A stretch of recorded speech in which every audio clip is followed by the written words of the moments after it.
Olá, eu sou Selene Duque e esse é o meu canal Papo de Educadora. Aqui eu conto histórias da minha vida como mãe e professora. Sejam bem-vindos. A história de hoje é sobre direito virtual.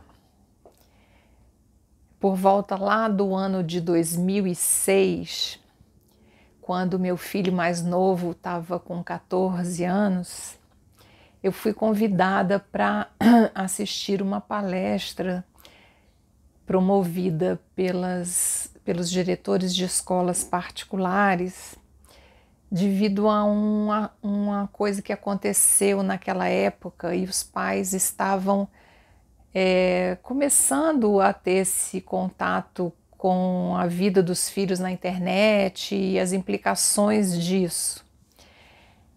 O fato tinha ocorrido numa escola de ensino médio em que os jovens se reuniram para fazer um jogo pela internet e a câmera de um deles permaneceu ligada, capturando uma cena que depois de divulgada na escola provocou um grande constrangimento para esse aluno, ao ponto dos pais terem que trocar ele de escola. Então essa foi a grande motivação para existir essa palestra. Ela também serviu de orientação para nós, pais e professores, porque no Código Civil, até os filhos terem a maioridade, são os pais que são responsáveis pelos seus atos. Então foi muito importante ouvir o que eles tinham para ensinar para a gente sobre direito virtual. Durante a palestra, duas coisas me chamaram a atenção, dois exemplos que eles citaram lá. Foi uma comunidade, era na época do Orkut, criada por primos de 9 anos de idade, ou seja, crianças. Eles criaram uma comunidade assim, quem tem o pai mais rico. E postavam fotos da casa deles, de tudo que tinha dentro da casa, do carro, do local de trabalho, das viagens, dos comentários do que os pais, dos bens que os pais tinham, do salário que recebiam, enfim, tudo isso tornado público. O pai ficou sabendo disso quando foi sequestrado. Ele foi impressionado com o tanto de informação que os sequestradores tinham sobre a vida dele. E aí ficou sabendo que o próprio filho tinha colocado todas essas informações disponíveis.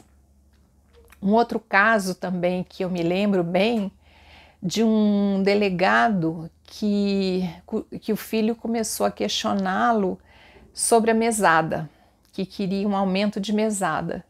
E o pai falou, olha, você arranja uma coisa para fazer que dê dinheiro para você, não vou aumentar sua mesada e tal.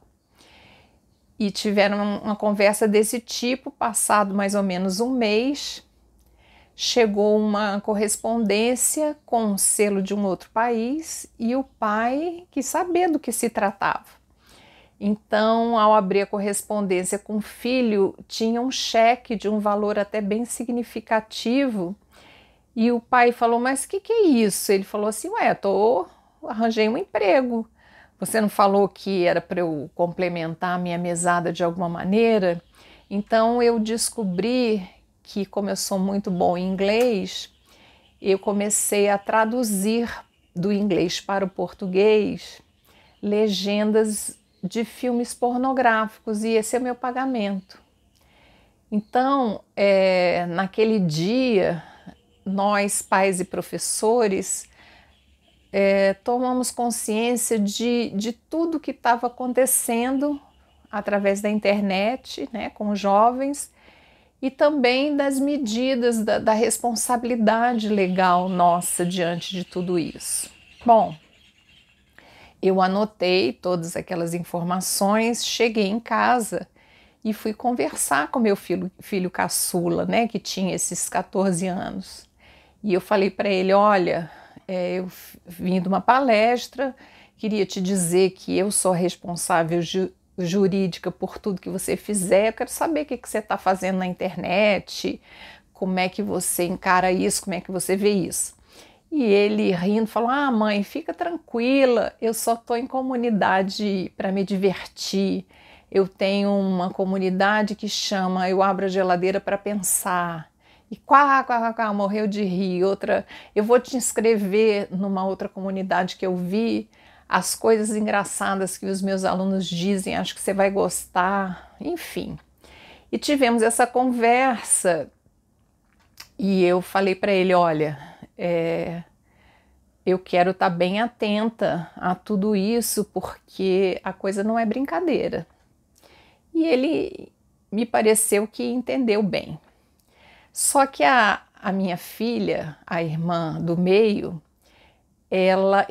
os mais velhos são padrinhos do menor. E nessa ocasião ela morava em São Paulo, estava fazendo faculdade lá, e ela dizia para mim assim, faculdade não, essas alturas ela estava até formada, porque depois que ela foi fazer faculdade lá, acabou trabalhando, né? E até hoje ela não mora mais perto da gente. Ela diz, nessa ocasião, então, ela disse para mim: mãe, olha, fica tranquila. Eu acompanho meu irmão, rastreio tudo que ele faz na internet e você pode ficar tranquila que tá tudo bem com ele. Então eu tinha essa ajuda dela também nessa questão do que acontece, né, virtualmente, que é tão atual hoje, também é assim. Eu fiz um resumo de toda a palestra, levei para a escola, compartilhei com os meus colegas e com os amigos, enfim. E eu queria dizer para vocês que a gente não pode deixar, né, isso correr solto. A gente tem que acompanhar o que os nossos filhos estão fazendo, o que eles estão pensando, como é que eles estão agindo. Porque na minha época, quando a gente saía de casa, o pai dizia: olha, não fala com estranho, toma cuidado, olha isso. Depois a gente ficou adolescente, os pais diziam: olha, não esquece os seus documentos, sua carteira de identidade e tal. E hoje em dia o nosso endereço digital é como se fosse a carteira de identidade, né? E tudo, a gente assume a responsabilidade sobre tudo isso. Então, acompanhar os filhos e para que eles saibam desde cedo, né, como também estar de uma maneira segura nesse mundo virtual, tá bom? Então, fico por aqui, um grande abraço e até o próximo vídeo. Tchau!